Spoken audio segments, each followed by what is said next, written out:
Jadi ketika kita bersama Pak Prabowo waktu itu, PKB Gerindra, itu kans kader-kader NU di pentas nasional ini tidak dihitung. Peta politik waktu itu tidak, sama sekali tidak menghitung NU.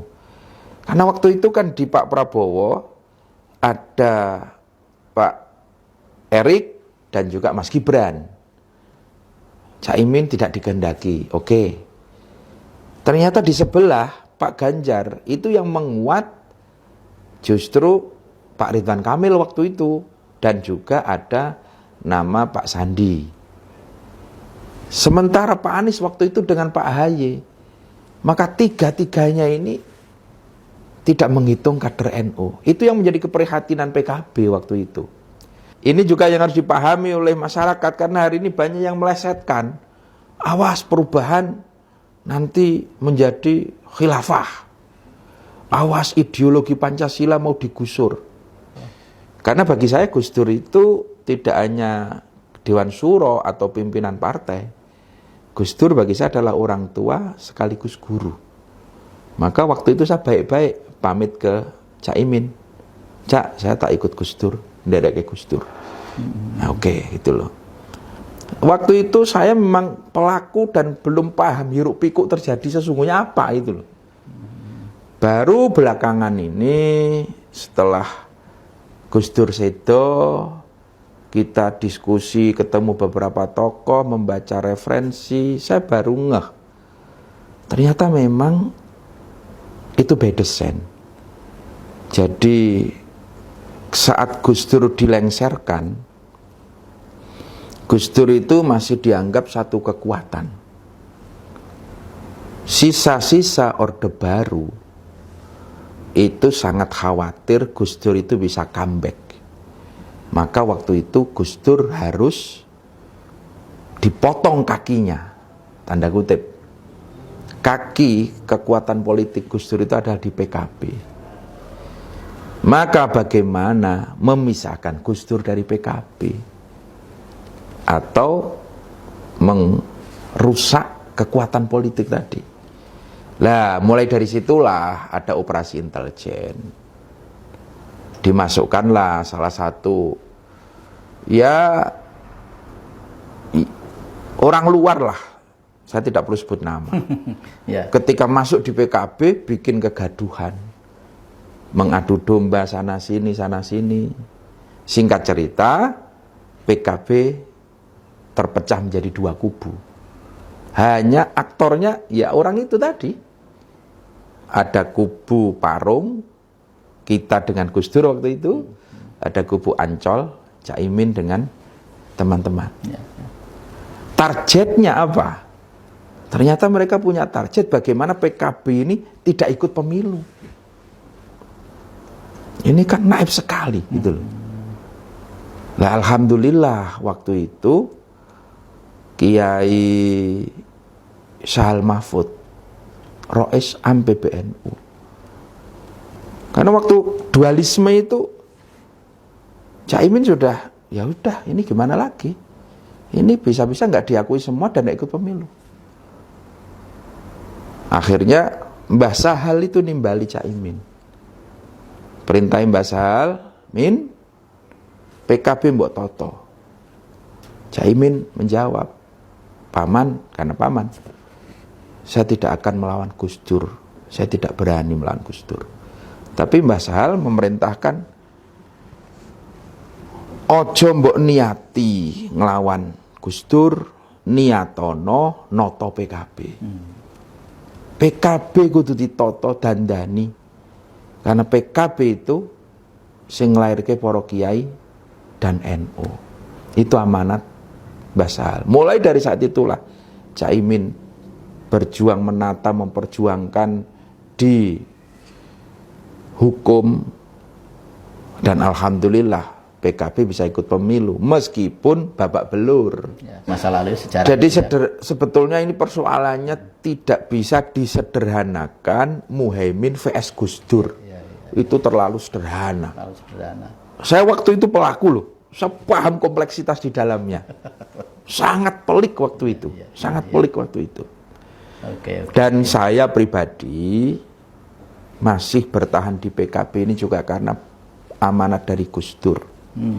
Saya waktu itu nderek ke Gus Dur sampai akhir. Begitu Gus Dur sedo, baru selang beberapa bulan Cak Imin ngajak saya kembali. Saya masih mikir-mikir.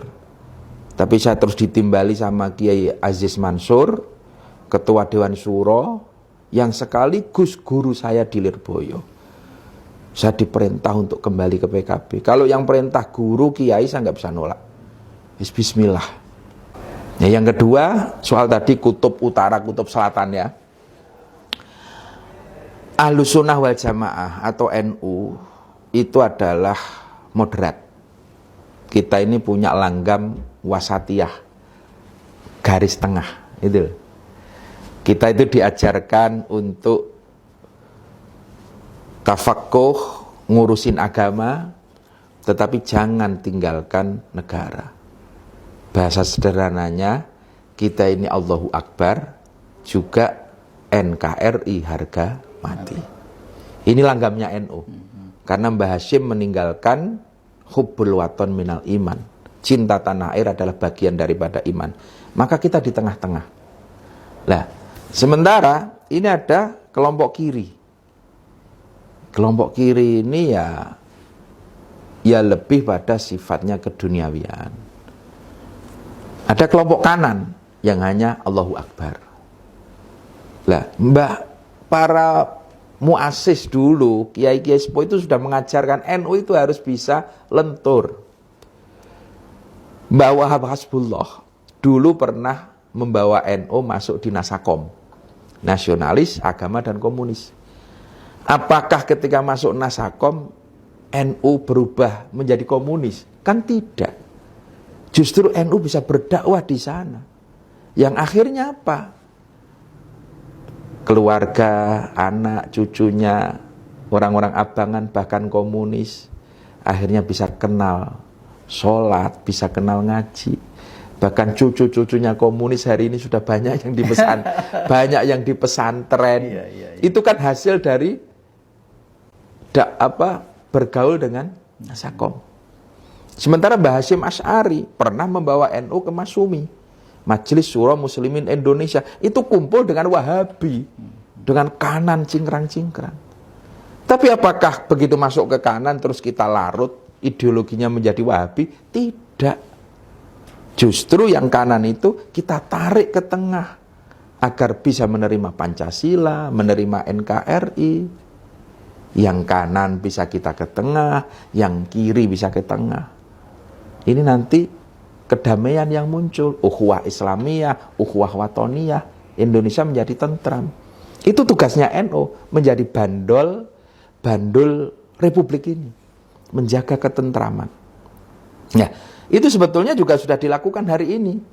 PKB kemarin 10 tahun ke kiri, mendampingi PDIP bersama Pak Jokowi. Taruh kata ke kiri lah, Pak Hasto sendiri juga mengakui bahwa PDIP itu kiri kan. Ya. Tapi apakah kita larut ke kiri? Kan juga tidak. Justru sekarang banyak teman-teman merah itu yang senang sholawatan, ikut ngaji, tabligh akbar. Ya, akhirnya kan ke tengah juga. Nah, setelah yang kiri kita ajak ke tengah, saatnya lah yang kanan kita ajak ke tengah. Kita ajak ke tengah, itu loh. Soal akidah silahkan, soal cara ibadah silahkan, tapi ideologi kenegaraannya ya harus ke tengah dong, gitu loh. Ya, makanya NKRI mati harus kita pertahankan itu loh. Jadi kemarin ketika disambangi oleh Cak Imin ke kanan, alhamdulillah sudah mau ya halal waton, ya halal waton. Nah, ini kan akhirnya ke tengah. Ini harus dipahami gitu loh. Saya minta kepada kader-kader NU ini, kita ini besar. Kita ini sudah ditanamkan akidah oleh para kiai-kiai kita. Maka kita harus percaya diri.